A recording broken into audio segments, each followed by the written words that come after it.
Welcome to concept Guru. Concept गुरु में आप सब लोगों का स्वागत है। दोस्तों, अगर अभी तक हमारे चैनल को सब्सक्राइब नहीं किए हैं तो प्लीज़ सब्सक्राइब कर दे और साथ में बेल आइकन प्रेस कर दे। ठीक है फ्रेंड्स, बढ़ते हैं क्वेश्चन नंबर फर्स्ट पे।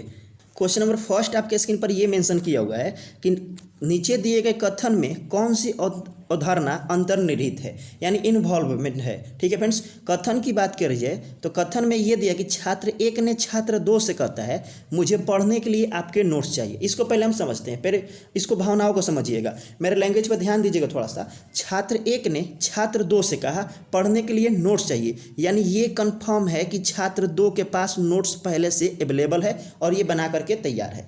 अब हम बात करते हैं अवधारणा का। तो अवधारणा में ये दिया है कि छात्र दो ने, यहाँ पे देखिए, छात्र दो ने नोट्स तैयार कर लिए हैं, जो बिल्कुल सही बात है, तभी तो छात्र एक मांग रहा है। सेकेंड चीज़ की बात करें तो छात्र एक उसकी समझ को सत्यापित करना चाहता है। तो ये सत्यापित करने की बात कथन में कहीं पर मेंशन नहीं की गई है। तो कथन में कहीं पर मेंशन नहीं की गई है, इसलिए ये उसको फॉलो नहीं कर सकता है। हाँ, ये सही हो सकता है कि ये सही हो रियल लाइफ में, लेकिन हमको अकॉर्डिंग टू स्टेटमेंट चलना है, तो स्टेटमेंट में कहीं पर मेंशन नहीं किया हुआ है। तो इस तरह से ऑप्शन अवधारणा एक सही हो जाता है, जबकि अवधारणा सेकंड मेरा गलत हो जाता है। बढ़ते हैं इसके ऑप्शन पर। क्या दिया है इसका ऑप्शन की बात किया जाए तो ऑप्शन में मेंशन ये किया है, ऑप्शन नंबर डी की चेक करिए जाए कि केवल एक सही है। तो सही में केवल एक सही था, क्योंकि छात्र दो ने नोट्स तैयार कर लिए थे और समझ को सत्यापित करना चाहता था, लेकिन ये रियल लाइफ में था। अगर कथन के अनुसार देखा जाए तो ये सही नहीं था। इस तरह से ऑप्शन नंबर डी मेरा सही हो जाता है। बढ़ते हैं क्वेश्चन नंबर सेकंड पे। क्वेश्चन नंबर सेकंड स्क्रीन पर आपका ये शो कर रहा है कि यदि पाइप को 169 165 लिखा जाता है तो श्वान का अंतिम अक्षर क्या होगा, ये आपको फाइंड करना है। तो सबसे पहले चेक करेंगे पाइप को 169 165 लिखा कैसे है।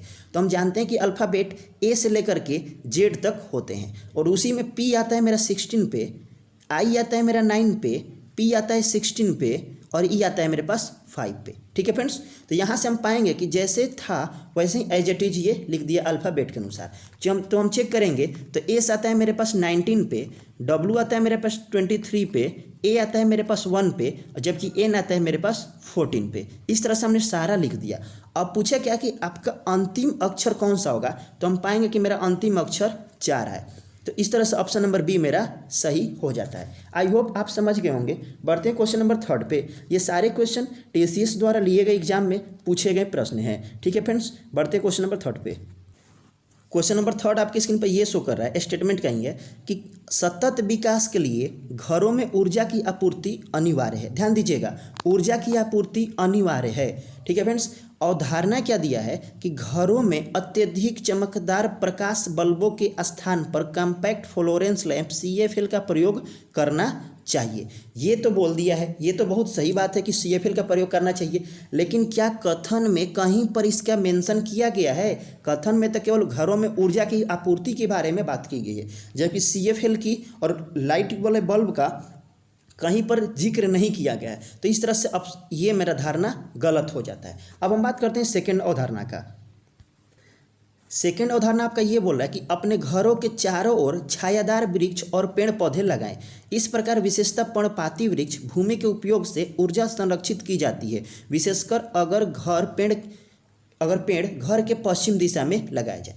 तो यहाँ से हम देख रहे हैं कि सबसे पहले तो डायरेक्शन का मेंशन किया हुआ है, सेकंड चीज़ यहाँ से पेड़ पौधे का बात किया हुआ है। ठीक है फ्रेंड्स, और थर्ड चीज़ इसमें पर्णपाती वृक्ष का प्रयोग किया हुआ है, यहाँ पे किया हुआ है। ठीक है फ्रेंड्स, इस तरह का कोई भी चीज़ मेरे कथन में इंक्लूड नहीं है। तो जब कथन में इंक्लूड नहीं है तो इस तरह से ऑप्शन ए भी मेरा गलत हो जाता है और सेकंड भी मेरा गलत हो जाता है। तो हम ना तो एक और ना तो दो इसका राइट आंसर होना चाहिए। देखते हैं कि इस ऑप्शन में मेंशन किया गया है।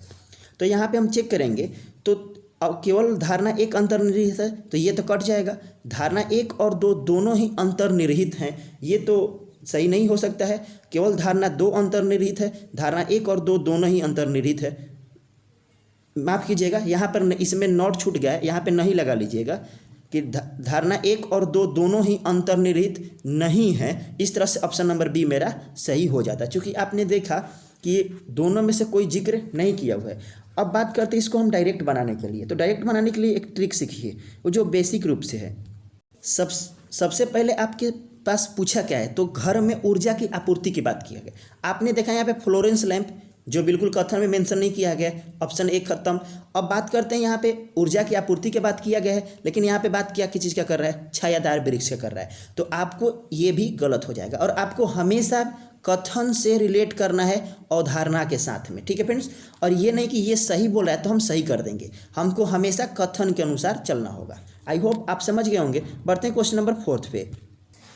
क्वेश्चन नंबर 4 आपके स्क्रीन पर ये दिया है कि B25 Y D23 W दिया है, F21 और U दिया है, और इसके आगे का सीरीज आपसे पूछा है, ठीक है फ्रेंड्स। तो यहाँ पे हम देखेंगे कि 25 दिया है, 25 से फिर कर दिया है 23, 23 से कर दिया 21 कर दिया, यानी -2 का कमी किया हुआ है। तो 21 से -2 करेंगे, हम जब करेंगे तो हम पाएंगे कि 19 मेरे पास आएगा। तो ऑप्शन में देखें 19 किस में है, तो इसमें है और एक डी में है। इस तरह से सी और डी तो मेरा कैंसिल आउट हो जाता है, ठीक है फ्रेंड्स। अब हम बात करते हैं कि इसके साथ में या तो ए या तो डी कौन सा होगा। तो यहाँ से देखिए ध्यान से, वाई 25 पे आता है। एक चीज़ हम क्लियर कर दे रहे फिर से कि वाई मेरा 25 पे आता है, तो जो डिजिट लिखा उसके साथ उसका अल्फ़ाबेट लिखा। डब्ल्यू मेरा 23 पे आता है, 21 पे यू आता है और 19 आया है, तो इसके साथ में हमको एस चाहिए 100%। हमको एस चाहिए, तो ऑप्शन ए में एस गिवन नहीं है। इस तरह से ऑप्शन नंबर डी मेरा सही हो जाता है। और हाँ, अगर अभी तक हमारे वीडियो को लाइक नहीं किए हैं तो प्लीज़ अब तो लाइक कर दीजिए, ठीक है फ्रेंड्स। बढ़ते हैं क्वेश्चन नंबर 5 पे। क्वेश्चन नंबर 5 आपके स्क्रीन पर ये दिया है कि ऑड मैन आउट का ये क्वेश्चन है कि विषम को आपको चुनना है, यानी 5 किसी न किसी तरह से, 4 किसी न किसी तरह से क्वेश्चन दिए हैं जिसमें 3 समान है और एक अलग है, उसी को आपको चुनना है। बात करते हैं हम ए का, तो ए हम जानते हैं ई जो है 5 नंबर पे आता है, ठीक है फ्रेंड्स। ई मेरे पास 5 नंबर पे आता है, इस तरह से ये मेरा सही है अभी तक। जे मेरा 10 पे आता है, आई जे मेरा 10 पे आता है, लेकिन यहाँ पे देखिए ध्यान से ये जे 9 लिखा हुआ है। तो हम जानते हैं कि अल्फ़ाबेट जिसमें ए से लेकर के जेड तक टोटल जो लेटर होते हैं, मेरे पास जे 10 नंबर पे आता है, लेकिन 9 नंबर की बात करें तो 9 नंबर पे मेरे पास आई आता है, ठीक है फ्रेंड्स। तो इस तरह से ये वाला ऑप्शन मेरा गलत हो जाता है। अब हम बात करते हैं आगे का, तो हम जानते हैं कि 20 पे टी आता है और 25 पर वाई आता है। इस तरह से ऑप्शन बी मेरा गलत हो जाता है। अब बात करते हैं हम ये चारों विकल्प का, कि इसमें ये मेंशन किया हुआ है, तो बी में था और ऑप्शन बी डी ऑप्शन में मिला हुआ है। इस तरह से ऑप्शन डी मेरा सही हो जाता है। हमें उम्मीद है कि आपको ये वीडियो अच्छी लगी होगी। अगर अच्छी लगी होगी तो आप प्लीज़ वीडियो देखते समय ही लाइक कर दें और एक कमेंट करके जरूर बताएं। अब वीडियो पे व्यूज़ तो पहुंच जा रहे हैं, लेकिन आप लोग कमेंट नहीं कर रहे हैं और ना ही वीडियो को लाइक कर रहे हैं। तो आप अपना शिकायत दूर करें, हम एक से एक और कंटेंट लेकर के आएंगे। क्वेश्चन 6 पर चलते हैं।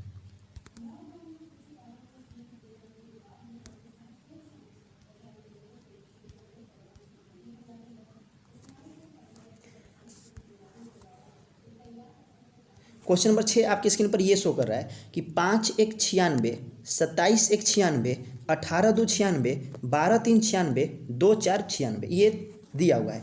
अब हम बात करते हैं इसका कि क्या चीज़ दिया है। तो देखिए 5 जनवरी 1996 ये दिया है, 27 जनवरी 1996 ये दिया है, 18 2 1996 ये दिया हुआ है और 12 3 96 ये दिया है, 2 अप्रैल 1996 ये दिया है। अगर हम 5 तारीख से 27 तारीख के बीच में आएँ तो हम पाएंगे कि 22 दिन का हमने गैपिंग लिया है, ठीक है फ्रेंड्स।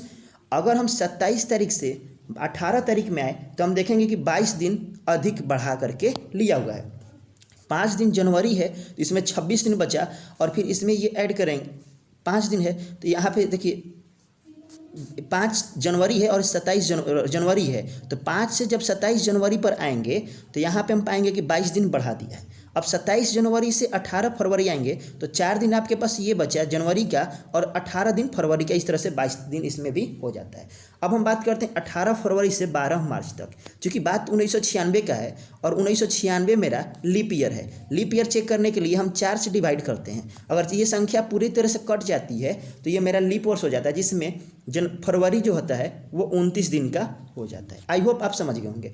जब 18 फरवरी से 12 मार्च आते हैं तो इसमें ये 23 दिन का इंक्रीजिंग कर देता है, ठीक है फ्रेंड्स। अब बात करते हैं 12 मार्च से 2 अप्रैल का, तो इसमें आप देखते होंगे कि यहाँ पर 21 दिन का ये गैपिंग कर रहा है। तो यहाँ से देखिए 22 22 23, यानी संख्या तो बढ़ रहे हैं लेकिन यहाँ पे ऑटोमेटिक संख्या मेरे पास कमी हो गई। तो इस तरह से हमारा जो राइट आंसर होगा 12,396 के कारण ये कमी और वृद्धि आई है। तो 12,396 ऑप्शन नंबर डी में मेंशन किया हुआ है। इस तरह से ऑप्शन नंबर डी मेरा सही हो जाता है।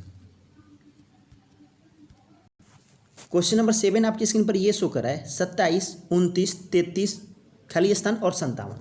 27 में अगर हम 2 जोड़ दें तो 29 हमें मिल जाएगा। हमें सीरीज पहले चेक करना होता है ऐसे प्रश्नों में।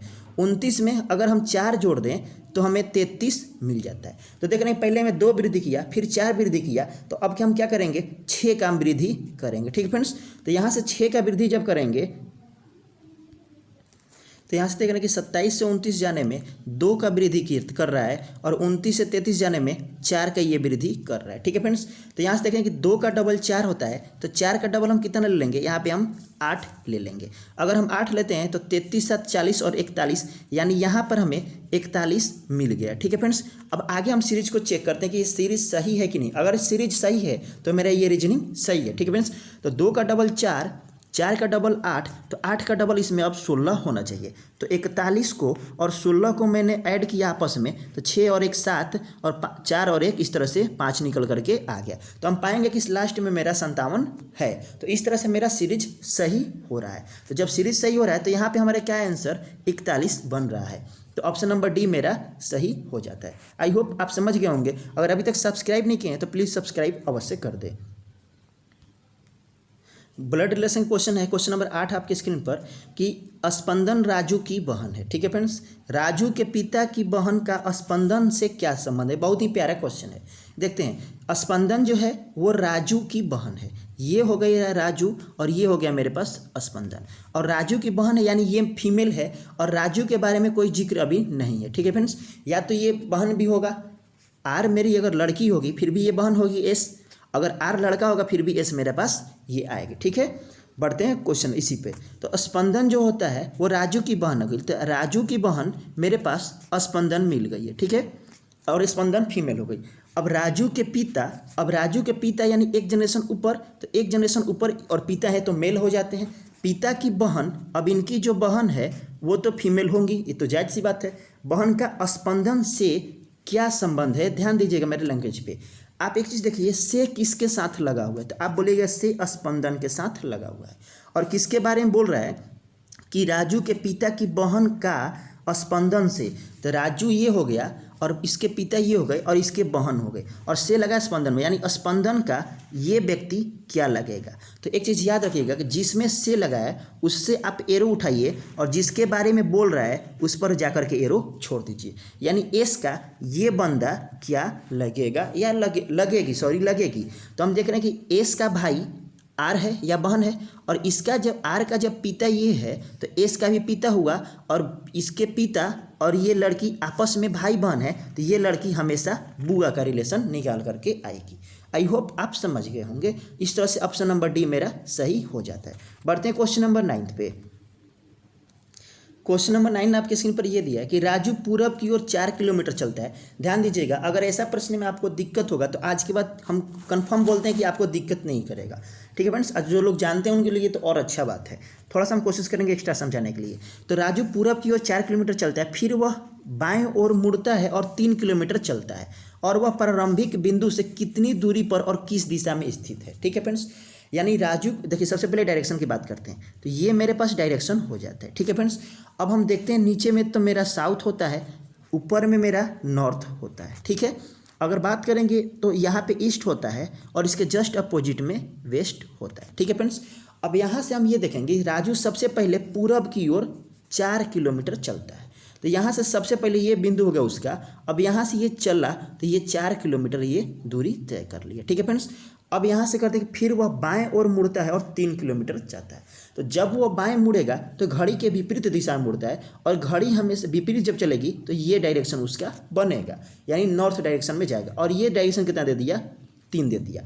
तो अब बोला कि वह प्रारंभिक बिंदु से, इसका प्रारंभिक बिंदु था ये और अंतिम बिंदु हो गया इसका ये हो गया। तो अब बोला प्रारंभिक बिंदु से कितना दूर पर और कितना दिशा में, यानी ये आपको निकालना है। ध्यान दीजिएगा बात को, ये मेरा राइट एंगल ट्रायंगल क्रिएट हो रहा है। और राइट एंगल ट्रायंगल में कर्ण, ये आपको कर्ण निकालना है। तो जानते हैं कि कर्ण बराबर होता है लंब स्क्वायर प्लस आधार स्क्वायर, यानी 3 का स्क्वायर आपके पास 9, 4 का स्क्वायर आपके पास 16, दोनों को ऐड कीजिएगा तो रूट ओवर में मिल जाएगा आपको 25, और 25 का कितना होता है 5। इस तरह से 5 किलोमीटर मेरे पास दूरी तो निकल करके आ गई। अब हम बात करते हैं कि प्रारंभिक बिंदु से किस दिशा में, तो ये उसका था प्रारंभिक बिंदु था। ध्यान दीजिए, जहाँ बोलेगा निकालने के लिए वहाँ पर हम प्लस कर देंगे, और प्लस कर देंगे तो हम जानते हैं कि ये मेरा तो ईस्ट डायरेक्शन है और ये मेरे पास नॉर्थ डायरेक्शन है। तो नॉर्थ और ईस्ट इसका राइट आंसर हो जाता है। तो नॉर्थ ईस्ट यानी पूर्वोत्तर, इस तरह से ऑप्शन नंबर डी सही हो जाता है। ये तो बात हो गया पूरी तरह से बेसिक रूप की। अब हम बात करते हैं डायरेक्ट अप्रोच का। तो डायरेक्ट अप्रोच में सबसे पहले ये देखिए कि सारे ऑप्शन में 5 किलोमीटर आपके पास मेंशन किया हुआ है। तो 5 किलोमीटर दूरी तो आपको निकालना नहीं है। अब देखते हैं बात कि क्या बोल रहा है कि 4 किलोमीटर पूरब जाता है, तो पूरब सबसे पहले 4 किलोमीटर गया, उसके बाद वह मुड़ता है, बाएं ओर मुड़ता है और वह 3 किलोमीटर जाता है। जब पूरब मुड़ेगा तो घड़ी के विपरीत दिशा में मुड़ेगा और इस तरह से ये ऊपर की ओर जाएगा। और आपको ये डायरेक्शन आपको निकालने, ये डायरेक्शन आपको निकालने हैं। तो प्रारंभिक बिंदु से इस पर आप प्लस दे दीजिए आसानी के लिए।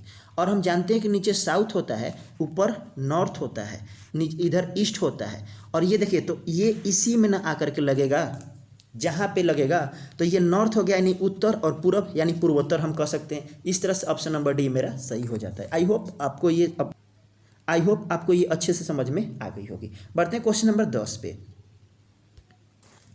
क्वेश्चन नंबर 10 ये बोल रहा है Q का अर्थ प्लस, J का अर्थ गुणा, T का अर्थ माइनस और K का अर्थ डिवाइड है। तो 18 के 3Q 7J 2T और 8 का मान बताना है। 18 के लिखा है तो ये हो गया 18 हो गया। K का मान, K का मतलब यहाँ पे देखिए डिवाइड है तो हमने डिवाइड दे दिया। अब आगे बोल रहा है 3, तो 3 हमने दे दिया। Q बोल रहा है, Q का अर्थ प्लस है, हमने प्लस दे दिया। 7 बोल दिया, 7 दे दिए। J का मतलब देखिए यहाँ पे बोला है इंटू का साइन, तो हमने इंटू कर दिया। और उसके बाद 2 बोला है, 2 लिख दिए। T का अर्थ है माइनस का, और माइनस का स्थान पे 8 दे दिया। इस तरह से कराएंगे तो 3 छक्के 18, ये 6 कट गया। अब प्लस में 7 में 2 से गुणा हुआ, 7 दूना 14, और माइनस के आपके पास 8 हो गया। तो इस तरह से 14 और 6 कितना हो गया आपके पास 20, 20 में से 8 गया तो हमारे पास कितना बचा, तो 12 बचा। इस तरह से 12 हमारा राइट आंसर हो जाता है। ठीक है फ्रेंड्स, इसी के साथ हम वीडियो को ख़त्म करते हैं। अगर वीडियो पसंद आए तो आप लोग प्लीज़ इसे लाइक करें और कमेंट जरूर करें। आपका एक लाइक हमें मोटिवेट करता है और अच्छे कंटेंट लाने पर। ठीक है फ्रेंड्स, और ये प्रत्येक दिन आपको दिन में 9 बजे वीडियो की जानकारी मिल जाती है। तो इसी के साथ हम आपसे लेते हैं विदा, फिर मिलेंगे अगले वीडियो में। तब तक के लिए नमस्कार।